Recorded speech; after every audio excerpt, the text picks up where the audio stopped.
And it is the final day of the ASEAN Summit, which is currently underway in Cambodia. The Asian heads of government and the representatives held talks with various global leaders on day 2. The East Asia Summit is also scheduled to take place later today. On day 2 of the ASEAN Summit, the leaders, along with the ASEAN bloc heads, attended a gala dinner. US President Joe Biden, Japanese Prime Minister Fumio Kishida, and the Chinese Premier and the Russian Foreign Minister, they were all seen seated together at the long table during dinner. While on the sidelines of the summit, US Secretary of State Antony Blinken met with Ukraine's Foreign Minister Dmytro Kuleba, where he applauded Ukraine's efforts during the ongoing war and assured him that the support is strong around the world for Ukraine. We're meeting today at a time when Ukraine has just liberated the city of Kherson, the region. And that success is a testament once again to the remarkable courage of the Ukrainian armed forces, the Ukrainian people, as well as the strong support that Ukraine has from countries around the world, including, of course, the United States.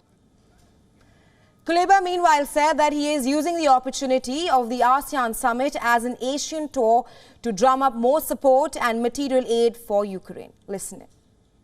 I want the people of America and Biden administration to know that when the residents of the Kherson region and the city of Kherson welcome Ukrainian soldiers with the tears of joy, these are also the tears of gratitude to all those in the United States and to the people of America who have helped us to force Russia to retreat. Russia's foreign minister, who is attending the ASEAN Summit on behalf of the Russian president, also met with his Vietnamese counterpart. Meanwhile, US President Joe Biden, who held talks with the ASEAN leaders yesterday, asserted on a comprehensive and strategic partnership between the United States and the ASEAN bloc.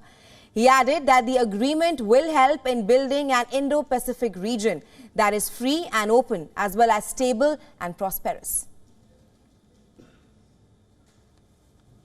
Today, we take another critical step, beginning a new era in our cooperation with the launch of the US-ASEAN Comprehensive Strategic Partnership. Together, we will tackle the biggest issues of our time, from climate to health security, defend against the significant threats of rule-based order, and to threats to the rule of law.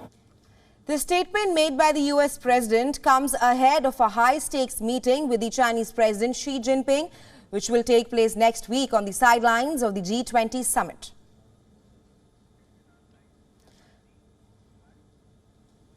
And for more on this, our principal diplomatic correspondent Siddhant Sibal is joining us live from Bali. Hi Siddhant. Now it is the final day of the ASEAN Summit today. Various leaders from all across the world, including the US President Joe Biden and the Japanese Prime Minister Fumio Kishida, held separate talks with the ASEAN leaders. What were some of the key takeaways from the summit this year?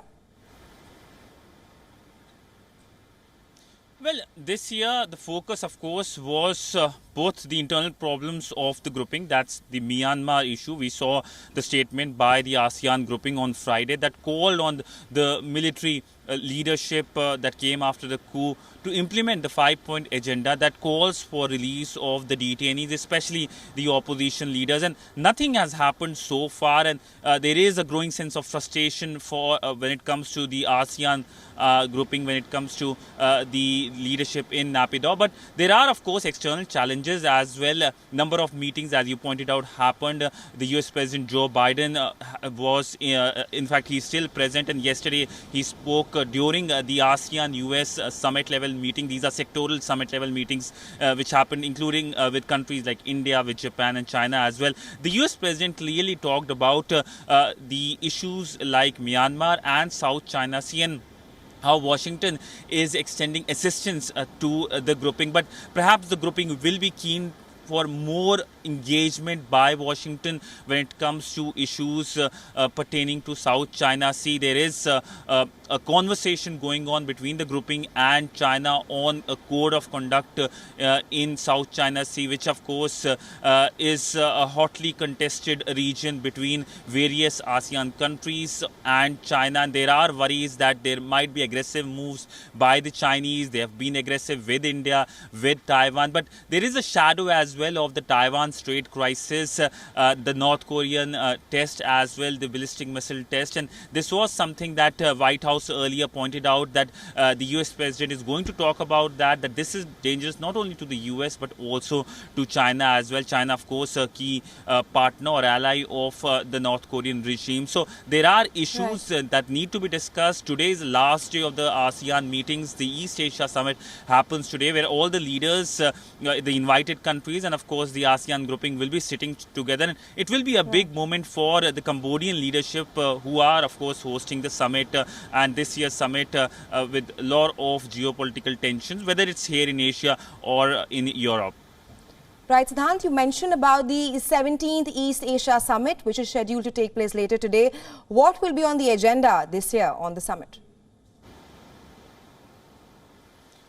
Well, the East Asia Summit will try to bring on the table all the stakeholders in the region and outside of the region, and the joint statement will be keenly studied as to what the ASEAN countries and these countries had basically common in mind. Remember, the East Asia Summit brings together diverse countries essentially like China, US, India, Japan, and this is an important platform meeting on an annual basis. But this year we have seen the level of representation while US has been represented by the president. The Chinese have sent their premier, the Indian side has sent the vice president to the summit. And this year's summit of course will be focusing on the geopolitical worries which we have been talking about. But the big question is, will there be a kind of resolution or no reoccurrence of what has happened earlier this year, especially on the Taiwan Strait crisis? That is the worry,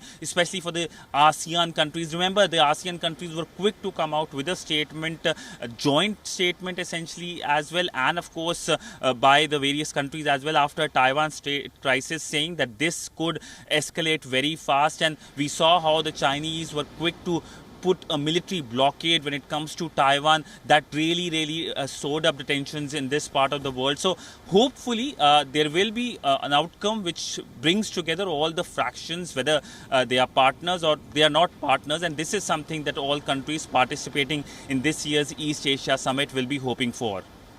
All right, Siddhant, we'll have to leave it there. Thanks for getting us up to speed on this. Thanks.